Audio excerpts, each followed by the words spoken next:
Alright guys, Darren from FBA Elite and welcome back to another video. So last week I released a video talking about the product research criteria that I was going to be using to find my very next Amazon product. Now if you watch one of my videos from a few weeks ago, I discussed how I was retiring my very first product and it was time to find another product to replace that and to help build out my range further. So in this video we're going to be doing some live product research. I have no idea what I'm going to find. Hopefully it'll be something good, but the process hopefully will be beneficial to you guys. You can see how my mind works, the tools work, how I do the analysis, and how I then compare that back to my original product research criteria. So if you're looking to find a product to sell on Amazon, I'd recommend starting with last week's video. I'll link to that in the top comment and description, and also I'll pop up a link at the end as well so you guys can go back to that. But you need your product research criteria established first before you dive into product research, so you know the type of product you're trying to find for you, because it's all about finding the right product for the individual criteria. So going back to last week's video, let me just bring out the presentation very briefly. My goal for my next product is to find a product that generates around £2,000 to £3,000 in profit per month. So that's what we're going to be looking for in this video. There may be some products outside of that might be useful to you guys. So of course, feel free to take any of these products that you see fit if they suit your individual criteria. So before I actually start the product research, the tool that I'm going to be using is called X-Ray from Helium 10. Now, there are a number of sales estimator tools out there. We've got things such as Jungle Scout. So I've also got Jungle Scout, or I don't really use it anymore. The only time I really use Jungle Scout is if I'm looking for secondary validation of figures that X-Ray has given me. There's ones like AMZ Scout, and there's plenty of others. And believe me, I get emails from all of these companies asking me to promote them on the channel. But I always come back to Helium 10 and X-Ray because it's been the most reliable for me. And it's the one that I use the most and I've used in all of my videos. So that's what I'm going to be using throughout this video to show you the products that I'm going to be analyzing. So what I'm going to do first is just take a random small and light product. And as I've discussed in previous videos, this new product for me has to be small and light because I do not want to be getting involved in another sea shipped product. I've been doing that for the past few years, and having that amount of money tied up for that long, 3 to 6 months at least before you see profit, isn't really what I want to be doing going forward. So I'm looking for small and light products that I have a short lead time that I can fly in. So my capital risk exposure is a much shorter period of time and the profit comes in much quicker. And if the market changes, I can get out of it much quicker rather than having to sell through for months at a time at break even or a loss, which is what I'm doing at the moment with one of my products because things take so long with sea shipped products. That's not to say I don't still sell sea shipped products, but going forward, I just want to make sure I add more small and light products to my inventory so I have a more diverse range. So I'm going to start with a garlic press. I'm sure many of you are thinking I was going to start with the chopping board, but we're starting with a garlic press. And the reason I'm picking this is this was a really popular FBA product. And to be honest, it's probably still a possible FBA product. I would avoid this if I was new though, because so many people look at this. The PPT competition is going to be very high and the price point is very low. But the reason I want to start here is what I want to do is find small and light products that are selling well, but also at a reasonable price point. So one of my criteria was that I want to be looking at a price point of kind of £15 or above, because anything below that when you're VT registered becomes quite difficult. So that's what I'm going to look for. I'm looking for someone in this niche who is selling for a decent amount compared to other people in the niche and is actually selling a reasonable volume. So I'm going to come straight into X-Ray and I'm going to sort these by price initially. And what I want to do is come down this list until I find someone who is actually doing reasonable volume at a reasonable price. So these guys here, you've got Joseph, but they're a big brand, so I can't really take them as a true indicator. Then we have Free2. So these guys are selling at $13.99, selling 300 units a month. So I'm not doing this because I want to start selling garlic presses. What I'm doing is to find sellers who are actually selling above the average price point in the niche. So you can see lots of people selling really cheap garlic presses here and actually still making decent sales. If they're doing that with one product, there's a good chance they're doing it with other products. So what I'm going to do is go to Free2 and then we're going to dive into their store. So on the right hand side, you'll see it says dispatches from Amazon sold by, I'm not even going to try to pronounce that, but let's click through to their store and we'll see what other products they're selling. So this technique is called the store raider technique, and it's a technique I use all the time. It's my favorite technique. There are various methods you can do, but for this, I just find you go down a rabbit hole, you never know where you're going to go.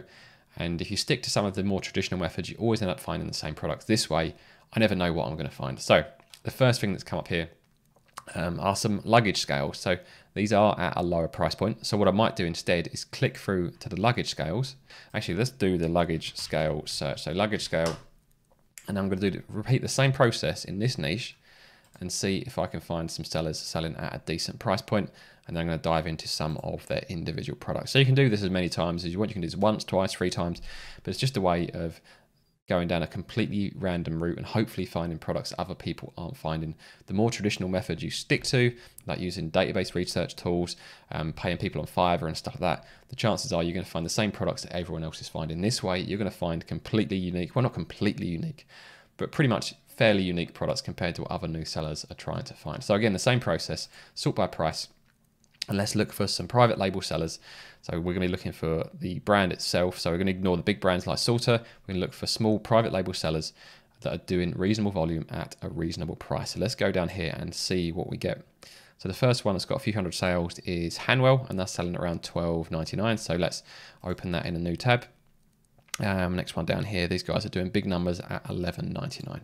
So what I'm going to do is now I've got both of those open, I'm going to go through their individual product ranges and see what we find. So up first, we've got My Carbon. Let's look at some of their products and see if they have anything that's going to be of interest to me, because if they've got one product already selling around £12, which is small and light, hopefully they've got other products that might appeal. So we've got a Gift for Men magnetic wristband, bum bags, what is this, hard skin remover, a callus remover, facial cleansing brush, more bum bags, and they must be doing well in bum bags, so they're selling a whole range of it. And this is something you can always consider yourself. If you go into a niche, you're not limited to just selling one product. If you have success with one product, you could introduce 2, 3, 4, 5 products, even more. Some people come to completely dominate a niche and do really, really well that way. So they've got a good range of small and light products. So let's run X-ray and see if there is anything of interest that might fit my original criteria that could make me between £2,000 to £3,000 profit per month. So I'm going to sort these by sales now. I want to look at the high volume ones.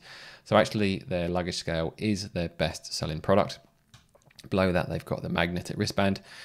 What I'm going to do in this video, rather than focus on sales, which I normally do, because I have a clear profit in mind of 2,000 to 3,000, I'm going to look at revenue, because if I'm looking to make 2,000 to 3,000 in profit, I'm realistically needing to see a revenue of at least £6,000, because the margin is going to be around 30%. So if I'm selling £6,000 worth of goods, hopefully I'll be making around £2,000 worth of profit. So these guys are only really selling the luggage scales in this. So I'm going to actually discard this and go back to the other seller. And let's see what these guys have got. So Hanwell or HWA Global, let's go through their products. So they have some stainless steel whiskey stones, which I imagine are very seasonal. These look very much like a gift, but anyway, let's run X-ray and see what we get. And there's also a dog treat pouch at the bottom. So these guys aren't really doing huge numbers, but you can also just go onto any of these products and see what other people are doing. So let's go on to make sure we're not in any particular category. Pop in dog treat bag, dog treat pouch. We'll always go with the top search suggestion from Amazon. It's going to be the one with the most search volume. And then we're going to run helium 10 on this and see what we get. Sorry, X-ray should I say, from helium 10 on this, and see what we get. So this is more like it in terms of sales and revenue. If I sort this by revenue, wow. Someone, actually, this looks like a food. That's not actually a comparative product, but if you come down, someone is selling nearly £18,000 worth of dog treat pouches per month at, you know, £12. So that is a bit on the cheap side. I would like to be in a niche where things are a bit more expensive. Alternatively, I'll be looking at this niche and thinking how I could introduce value and be able to charge above what everyone else is doing. So you have got someone here selling at $18.99. They're hitting over £6,000 in revenue per month. So let's take a look at their product and see what they're doing differently. This is actually quite simple compared to some of the other ones I saw in the listing. And this is what you can do. You can go through these niches, see what people are doing, and you can think to yourself, right, how could I stand out in this niche? What could I do to add value to this to really make it a compelling offer over some of the other products in here? So at this point, as I'm in the very early stages of the product research, I would go, okay, well, from a very quick look, let's just run through this from left to right so you guys understand what I'd be doing further down the line. But initially, the revenue seems to stack up. There seems to be some variation in the listing, so there's potential there to add value and figure out how I could stand out. I'd make a note that the price point is too low, so I really need to add some perceived value so I can drive up that price point. But demand seems very good, and there's quite a few sellers doing decent amounts. What I'll do actually, this is another feature you've got in X-ray. if you go to the filter results button and you go to the hide sponsored products, that will take out all of the PPC results and just cleans up the results and does away with all of the duplicates. That's quite a nice feature. So ignoring these first two, these are actually dog treats, but you've got a good selection here.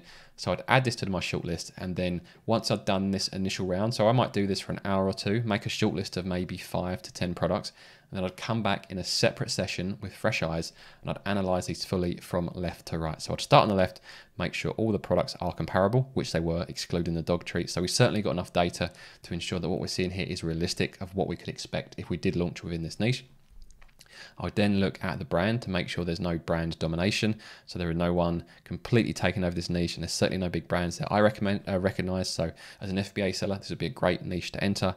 Price point, like I mentioned, was on a low side, but I'd be focusing on how I could drive up value. Sales and revenue are in a good place. You know, my goal was 6,000 to 9,000, and we've got 1, 2, 3, 4, 5, 6 sellers in that range. And as I've talked about in the past, I like to have a landing zone. So if there's only one seller in the range that I'd be looking to sell it, that's no good for me. I want to see at least 5 sellers in the range that I'm aiming for, because that gives me a wider landing zone. So if you can get anywhere on this first page, you've got a good chance of doing some good numbers. FBA fees, that will vary, of course, depending on the size of your product. Reviews, let's sort this by rating, see how many 5-star averages we've got. We've only got 3 products in this niche that are averaging a 5-star.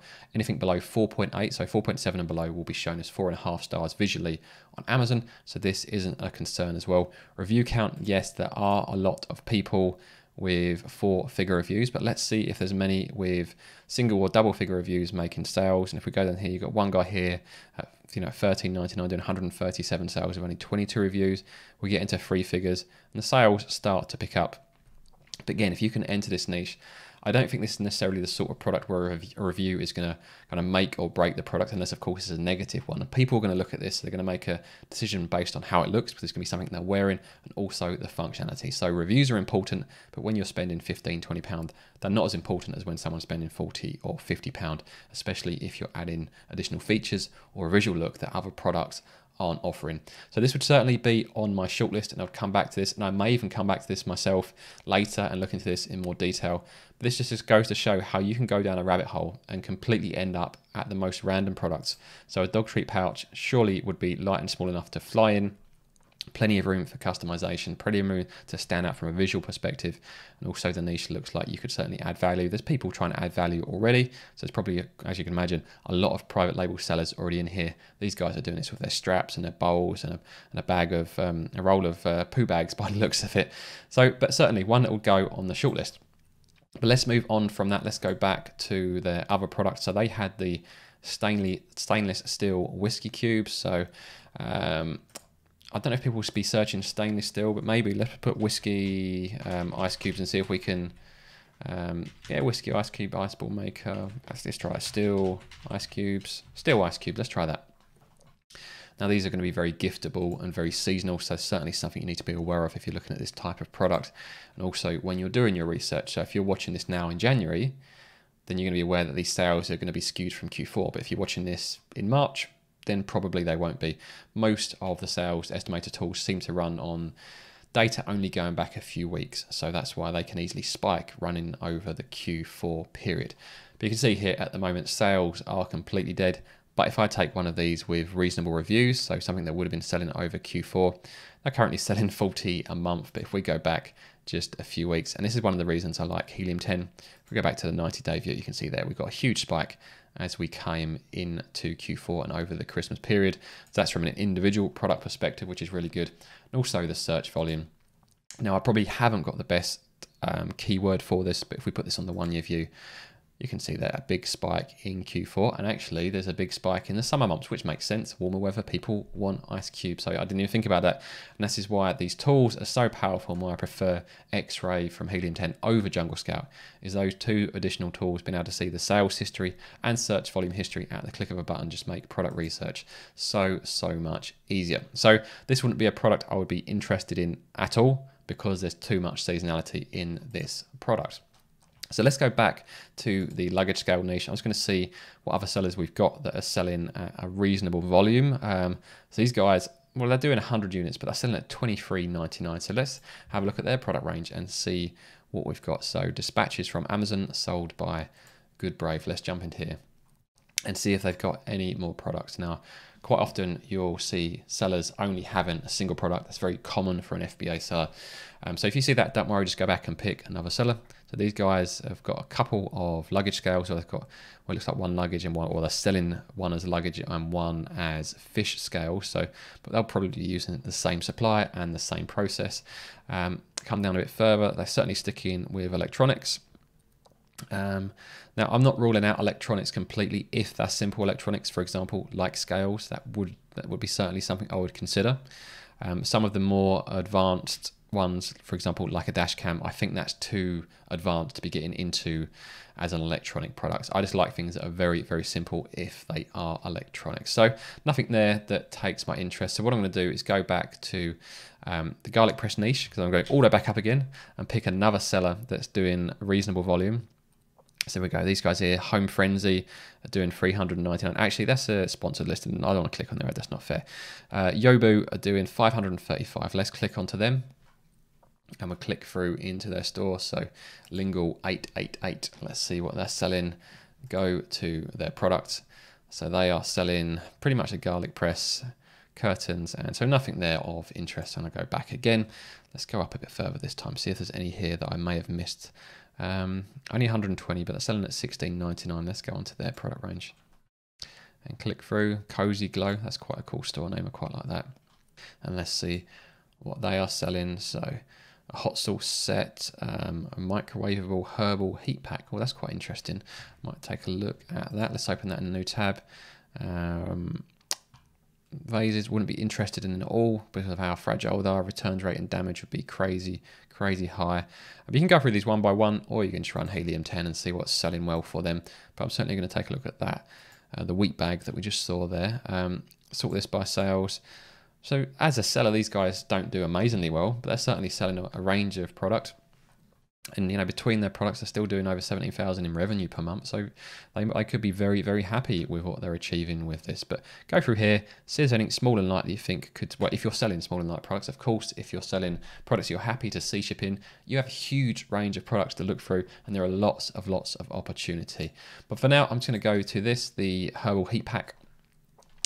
Usually you can guess what the main keyword is going to be by their title, but it doesn't look like these guys have actually done much keyword optimization. So I'm going to just try a few different variations here and see what we get up as a suggestion. So microwavable wheat bag or heat pad. So wheat bag is above heat pad, so I'm going to go with wheat bag because it's going to have higher volume. And then, to be honest, I don't know if these would be small enough, not so much small enough, but light enough. These things are quite weighty. I remember picking these up. They are quite weighty, so maybe this wouldn't be suitable for flying in. But I'm going to take a look anyway now that we've actually got this open. Let's take a look. So these will probably, I'd imagine, have some seasonality. People that use these, I'd imagine, would feel the condition more in the colder months. So I'm just going to check the search volume first, because if that is the case, I'm just going to exclude them based on seasonality. So you can see there, like, it really drops off from May to October, the slightly warmer months of the year, and then it picks back up. So I'm going to exclude this based on seasonality. And again, just reiterating how powerful these tools are for speeding up your product research, because rather than wasting all my time, I had an inkling it could be seasonal. We confirmed it from the search volume. We crack on with the next product. Actually, this is an interesting one here. They've got coasters. So coasters are quite small. So let's take a look at these. Now, I'm not a huge fan of them, but I don't need to be. Let's just take a look. Coasters. Coasters, set of 4, set of 6, set of 8. So depending on how much value you wanted to add, but I'm just going to go with coasters to start with. I don't imagine there'd be too much seasonality. Maybe a little bit towards Christmas when people are kind of decorating their Christmas table ready for Christmas. But overall, I can't see there being a huge amount of seasonality. Let's take a look. Go into coasters. Should be small enough and light enough to ship or fly in, should I say, unless of course they're made of slate or glass. But if they're made of like a faux leather or material, then they would be small and light enough to fly in. So let's take a look at these guys. Let's sort them by revenue. There looks like some promising signs. So 1, 2, 3, 4 at the zone I was aiming, and you know, 1 just below it as well. Actually, let's filter these again to get rid of the sponsored results. We don't want them messing things up. But you've got, you know, 1, 2, 3, 4, 5 sellers above £5,000 in revenues for what is probably quite a small and light products. So again, this is one I may add to the shortlists, because price on this is one where you could actually push the price up without adding value, because something like this is going to be very, very much chosen based on how it looks. People buying a coaster because it's going to make their table look a certain way. So this is the good thing with design value, is that sometimes you can charge more for something without actually costing you more to manufacture, just because the design style is correct. So certainly go through these products and see what seems to be the popular design choices. Think how you can use that to offer a product and sell it at a higher price that other people are doing to get the maximum profit for this. But again, another one I would add to the shortlist, and then I would carry on. So in the space of we're 20 minutes into this video now. Now I know I have rambled off a lot in this video, but I really want to get across to you guys how my mind works when I'm doing product research, and to show you the process I go through, because I know product research is hard, especially like this when you've got a really strict criteria with smaller light product, or maybe you've got a small budget to work with. Product research is hard. It seems easy to do, but it's really hard to find the right products. But within 20 minutes, I've got 2 shortlisted products. So I've got the coasters and the dog treat pouches that I will come back to at a later point. So if I carry this on for another hour or two, I'd probably have 5 to 10 products. Then I'll come back maybe tomorrow. I'll analyze these individually thoroughly to see if there's genuine opportunity there, and have a think about how I'd stand out within each niche. So hopefully you guys have found that helpful, seeing me go through that process. Like I said at the start, if you don't have your product research criteria established yet, I'm going to pop up a video link at the end of this video, so stick around for that. Make sure you get that sorted before you dive into product research. If you want to use X-Ray like I do, remember you can use it for free, I think for 50 uses per month. Just go to helium10.com, and if you go to the pricing tab, you'll see on here they have the free plan, which you can use for up to 50. You can launch X-Ray 50 times for free, so you can get to use this for free. If you want to go for one of the paid plans, which is what most of the sellers that I know do, you can use FBA Elite 50 for 50% off your first month. You can see it brings it down from $99 to $49. And the good thing with this, if you're doing product research, maybe you only need to do it for a month. You know, $49 to help your product research is nothing really when you're probably going to be spending thousands on products. If you want to use it long term, you can also use FBA Elite 10. That will get you 10% off every single month. Or if you want the best possible deal, use either of those codes and then choose the annual plan, and that will get you 25% off for the entire year. So if you are taking FBA seriously and know you're going to be doing this for a long term, that is the best plan to choose. So if you found this video useful, I'd really appreciate it. Hit that like button, and if you want to see more from me, subscribe to the channel, and I'll see you guys on the forums.